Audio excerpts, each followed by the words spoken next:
ada yang minta statement, ada yang minta foto, ada yang pengen buat video. Ya saya terbuka kok, saya layani semuanya. Mungkin ada sudah lebih dari berapa? 80-an. Tadi kan Pak RK sempat bilang kalau misalnya 1 minggu terakhir ini adalah waktu terbaik begitu. Kenapa baru 1 minggu terakhir Pak sebelum pilkada nanti? Ada alasan khusus nggak Pak? Ya memang saat-saat yang menentukan itu adalah saat terakhir. Berarti hadir di kampanye akbar ya Pak ya? Di mana? Hadir di kampanye akbar Pak RK ya? Kalau diundang.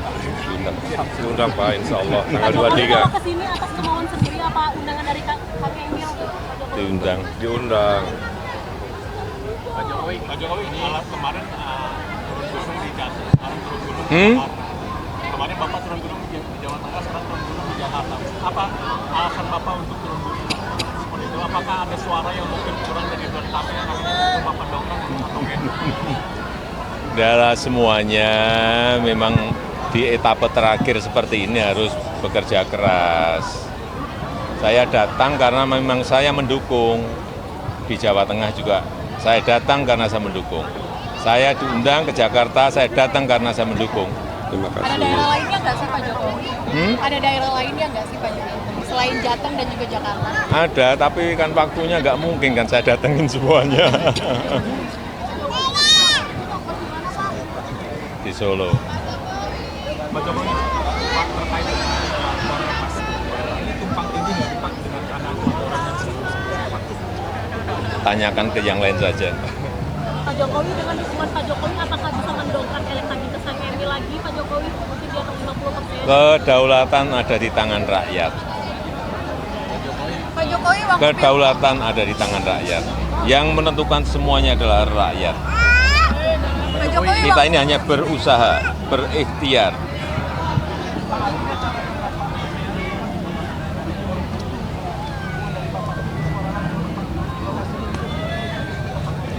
Ya, mereka mengundang, tapi kan tidak semuanya bisa saya penuhin. Ada yang minta statement, ada yang minta foto,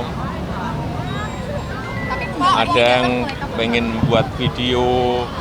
Ya saya terbuka kok, saya layani semuanya. Mungkin ada sudah lebih dari berapa? 80-an. Pak, waktu Pilpres kan Bapak memprediksi 51% ya Pak. Kalau sekarang untuk Pak RK sendiri di Jakarta memprediksinya berapa persen? Mengingat surveinya kan naik turun juga Pak. Saya nggak mau memprediksi. Pak Jokowi ada Karena di setiap pilkada itu ada hal yang bersifat kedaerahan yang sulit kadang-kadang terdeteksi.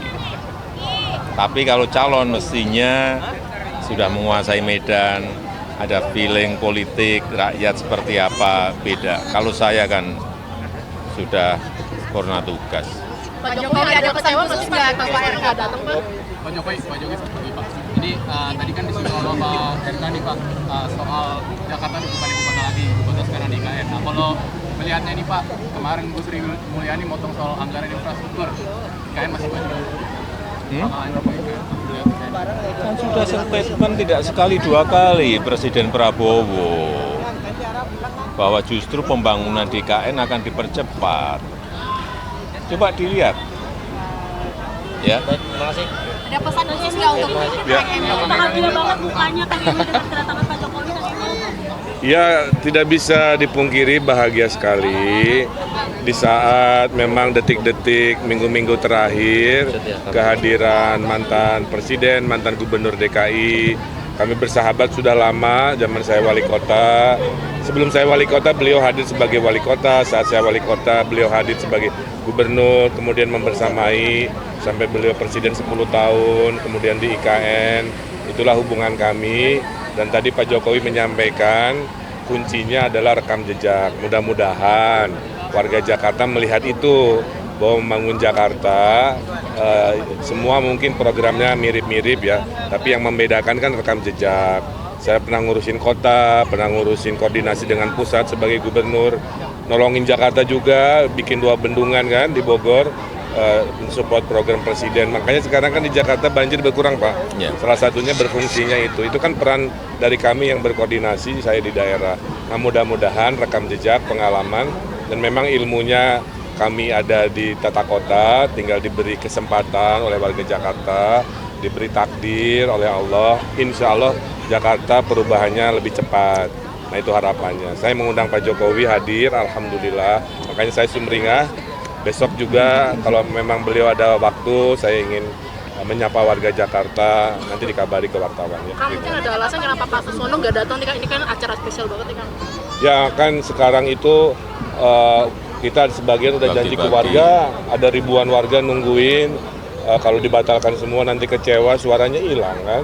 Cukup diwakili saya, mewakili semangatnya. Saya kira itulah memang suka duka dinamika dalam kampanye. Ya. Kang, ini berarti kayak senjata nukirnya Kang Emil ya untuk merespon pasangan sebelah yang memposting foto dengan Anies Baswedan di Jakarta. Setiap dukungan adalah baik, betul. Dan saya senangnya gini, Pilkada Jakarta itu pilkada rekonsiliasi, Pak. Dulu Pak Anies dengan PDIP berpisah, berseteru, bergabung. Dulu PKS di sana, sekarang gabung ke sini. Jadi itulah indahnya demokrasi. Geser-geser kiri kanan biasa. Di belakang saya ada Pak Effendi Simbolon mendeklarasikan 7.000 orang-orang Batak. Beliau dari partai mana kita semua tahu kan. Nah itulah contoh demokrasi hari ini. Terima kasih. Assalamualaikum warahmatullahi wabarakatuh. Selamat malam, salam sejahtera bagi kita semuanya. Shalom, Om Swastiastu, Namo Buddhaya, Salam Kebajikan.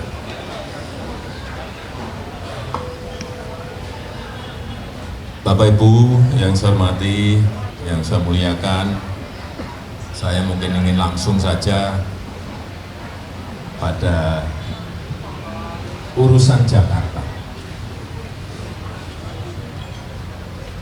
Masalah utama Jakarta dari dulu sampai sekarang mulai sedikit demi sedikit mulai terselesaikan.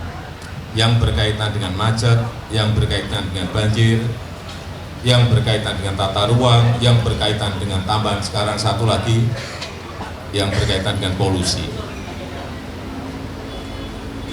Macet, sudah dibangun MRT, LRT, kereta bandara, kereta cepat.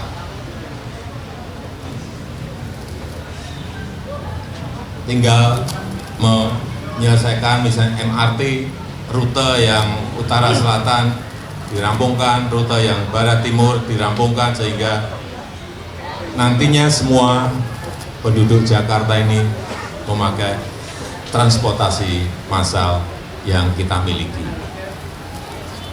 Dan yang kedua yang berkaitan dengan banjir. Banjir Sungai Ciliwung itu sudah dinormalisasi kurang hanya 16 km. Itu kalau dikerjakan secara cepat, perkiraan saya 2 tahun selesai, insya Allah selesai. Kemudian tata ruang. Kita tahu yang berkaitan dengan tata ruang ini sangat rumit sekali, berkaitan dengan kawasan kumuh, berkaitan dengan ruang terbuka hijau, yang ini juga harus bisa diselesaikan. Dan yang paling sulit memang mungkin ke depan adalah urusan polusi, karena air quality index kita sudah di Jakarta ini sudah 190-an, padahal maksimum itu 0 sampai 50, artinya ini sudah melampaui ambang batas yang diperbolehkan. Terus dalam pilkada ini, dalam pilgub ini, apa yang harus kita lakukan untuk memberikan keyakinan kepada kita bahwa masalah-masalah itu bisa diselesaikan? Kalau Bapak Ibu bertanya kepada saya, jawaban saya rekam jejak. Rekam jejak. Kenapa saya Ridwan Kamil? Karena juga rekam jejak.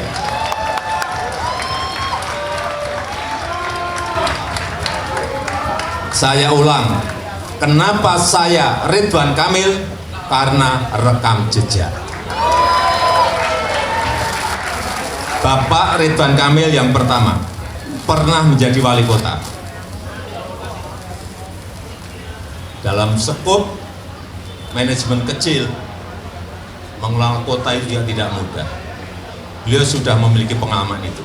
Yang kedua, dalam lingkup manajemen yang lebih besar, provinsi, beliau juga punya pengalaman sebagai gubernur.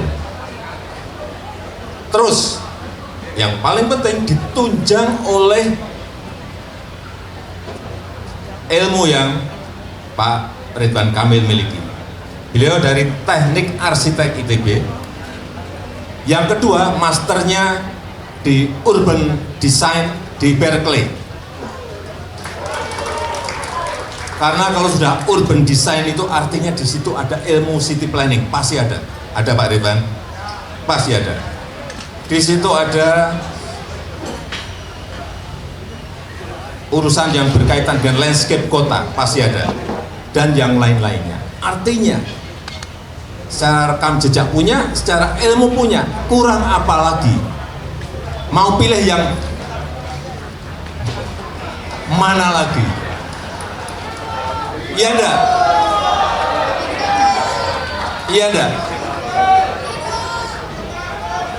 Kalau saya itu aja, udah. Itu aja. Sekarang tinggal Bapak Ibu semuanya, saudara-saudara semuanya bergerak dalam waktu yang sangat sempit ini. Kalau gerakannya masih benar, semuanya betul-betul berusaha untuk kota Jakarta yang kita cintai ini,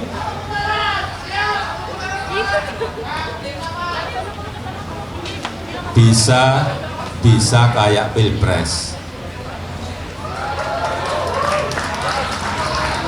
Pilpres itu bayangan kita 51%, dapatnya 58,5%. Saya rasa itu saja yang ingin saya sampaikan. Terima kasih. Assalamualaikum warahmatullahi wabarakatuh.